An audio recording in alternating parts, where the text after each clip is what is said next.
American cable giant Comcast has beaten its rival 21st Century Fox in the auction for the broadcaster Sky.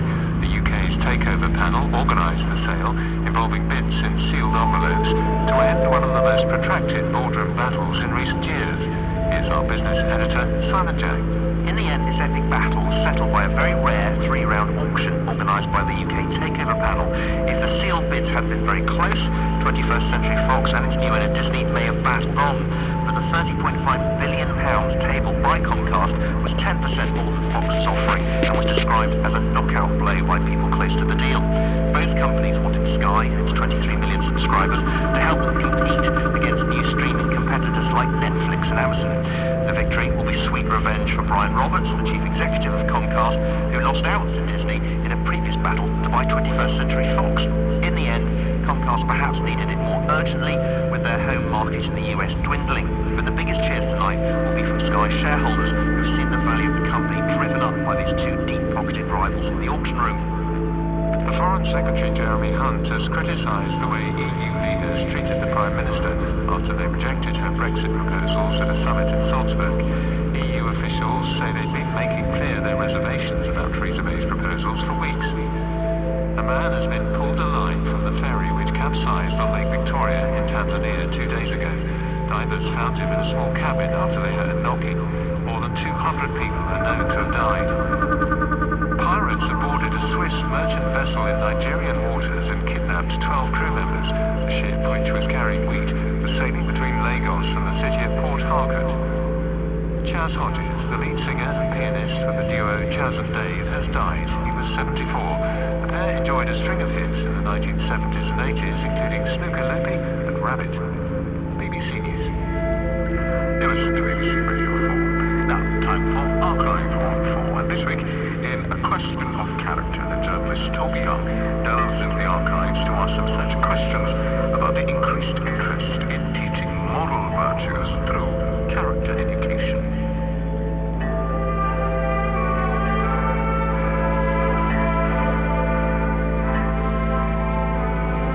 We try to make these boys and girls into what we call the 3 H's. That is, happy, healthy, helpful citizens. And you'll find if you send your boys and girls to the Scout or Guide movement,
character education in American schools.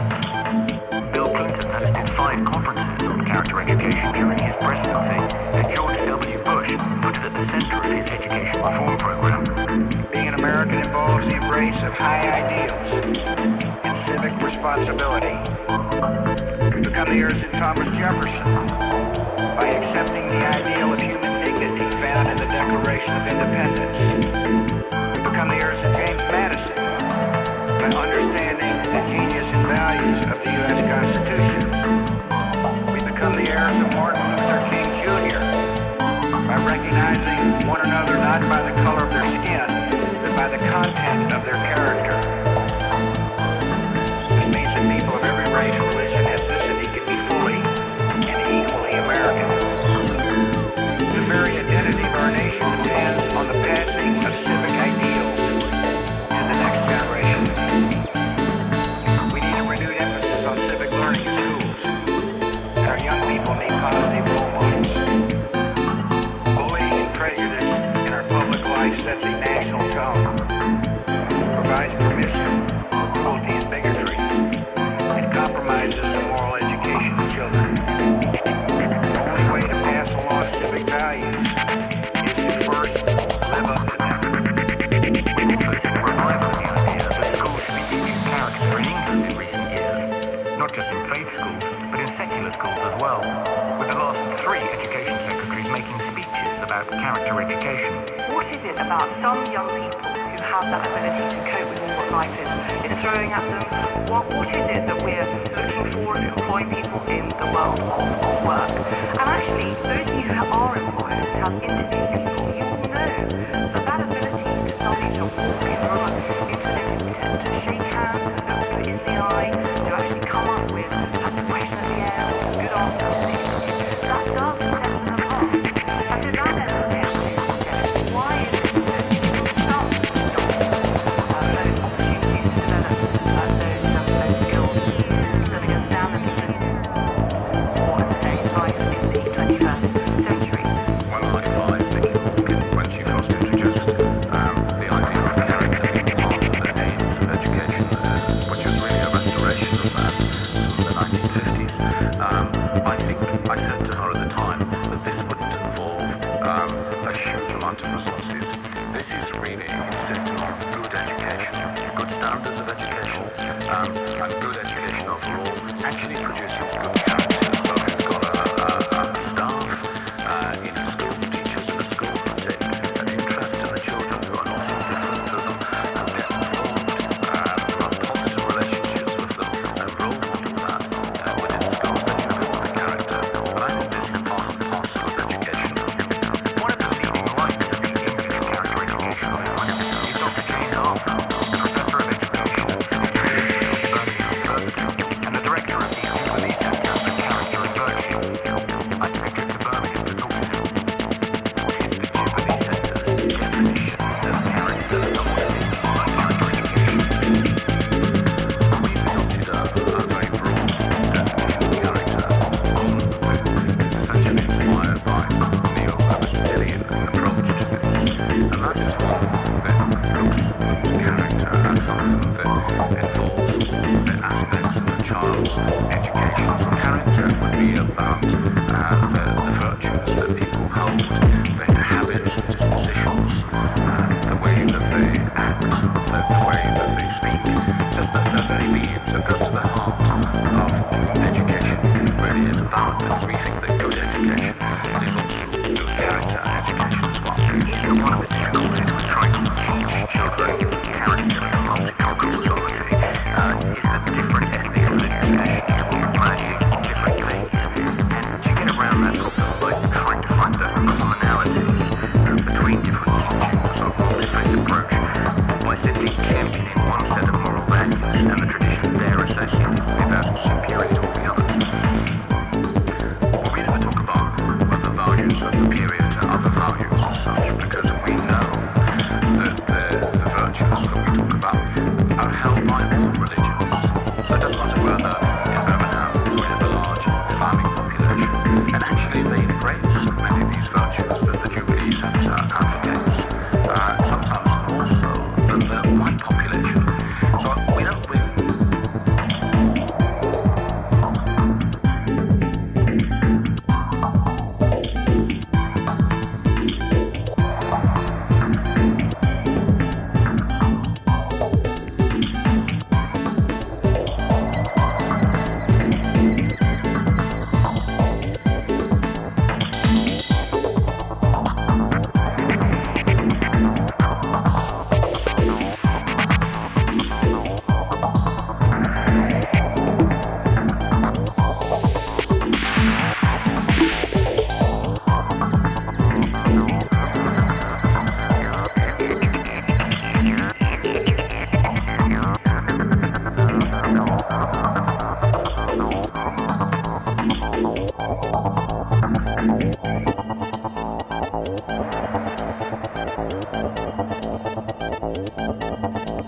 of trying to find the right thing to do at the right time. So our RSP call it the Goldilocks method. So sometimes we'll want to do the right thing, but we won't do it enough, and it's a bit cold. Sometimes we want to do the right thing, but it's a bit too wet, a bit too enthusiastic, like a bit hot. And what we're trying to do is encourage behaviours that are the right amount at the right time. I think one of the virtues of accountability is gratitude. How would you go about teaching gratitude? At the end of every day, in planner, in a really little box, which is what am I grateful for today.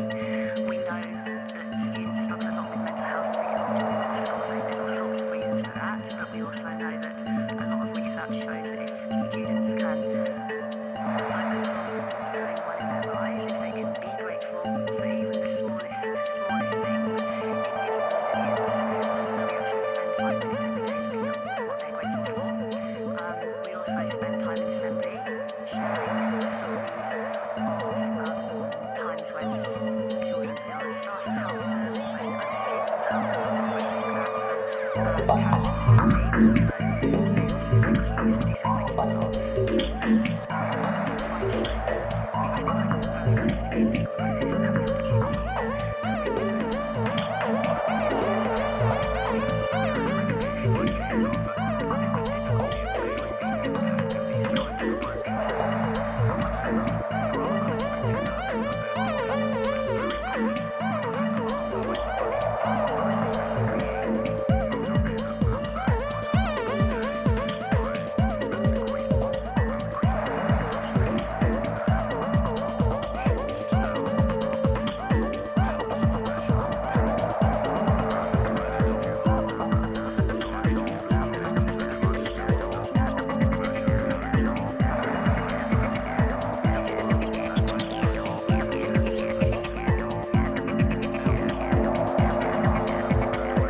lack moral character. Hundreds of rioters who looted shops and set fire to buildings at Tottenham in North London have been widely condemned, with residents saying the heart has been ripped out of their communities. Mad like trafficking, moonshine bottles, breaking into stuff, breaking into stuff, it was madness, yeah, good though. You're drinking a bottle of rosé wine at 9:30 in the morning? Yeah, 3 apples. Have you been drinking all night? Yeah. Like, it's the government's fault? Yeah. I don't know. Service, yeah, whatever it is, I don't know. It's all right, showing the police we can do what we want. Yeah, that's what it's all about, showing the police we can do what we want, and now we have. So do you reckon it will go on tonight? Yeah, hopefully. It's like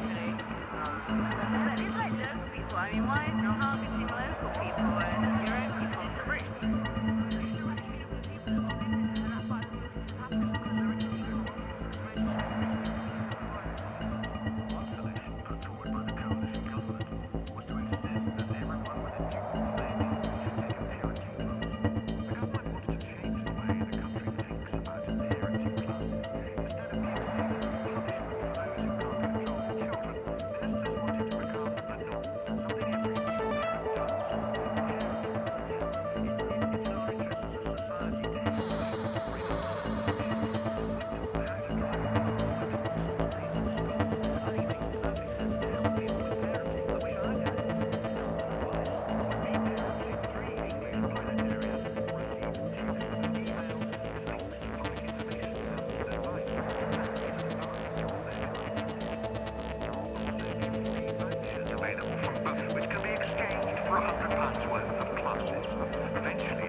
Violent sexual abuse. She had kids when she was a teenager. She got pregnant with me when she was 17, and for her having a child sort of activated a lot of her defects in character and a lot of her defects physiologically. Stress being pretty much the chief activator of all of her family's problems, and the problems at the level of the individual, the level of the family, the community, stress, all the things that we're all struggling.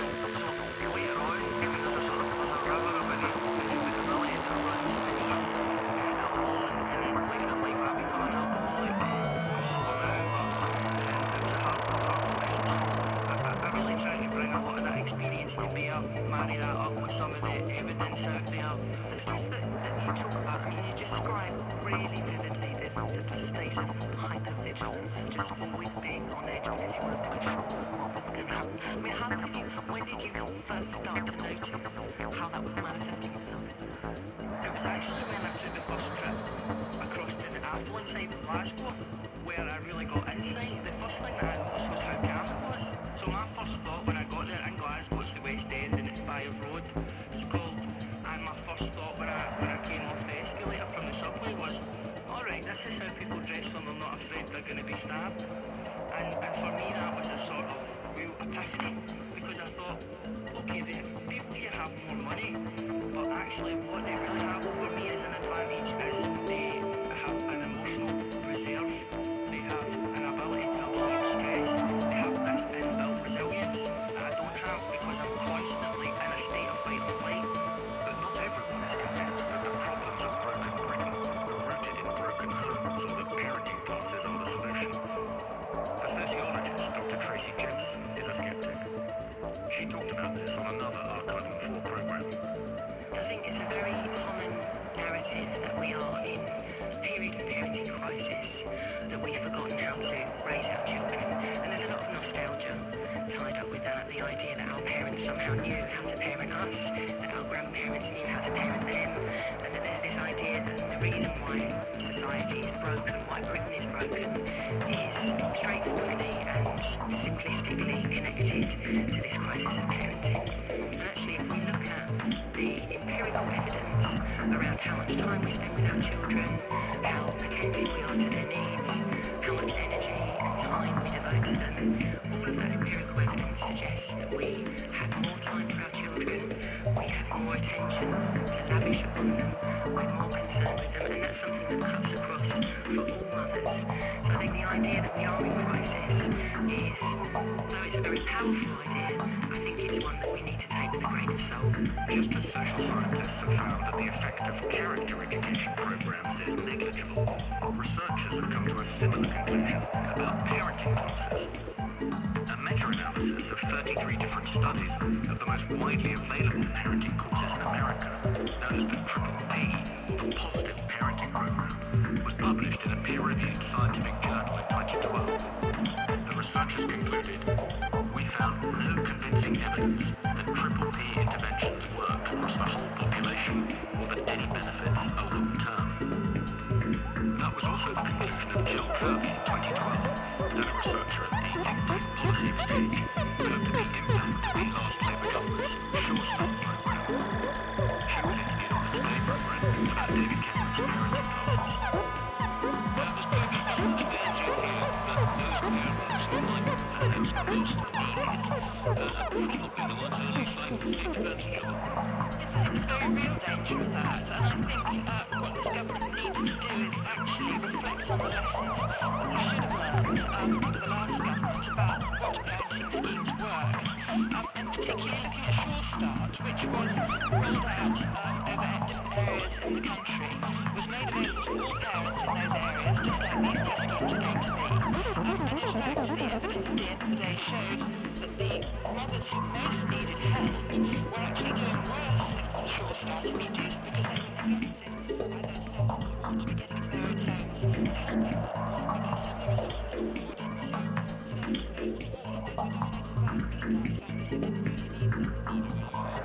because some of the results were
side of it, what does it tell us about the environment? So if genetics accounts for about 40% of the differences between children, non-genetic influences, environmental influences, account for the other 60%. We can separate that type of environment into two kinds. One that's called shared environment. It's what makes family members similar to one another environmentally.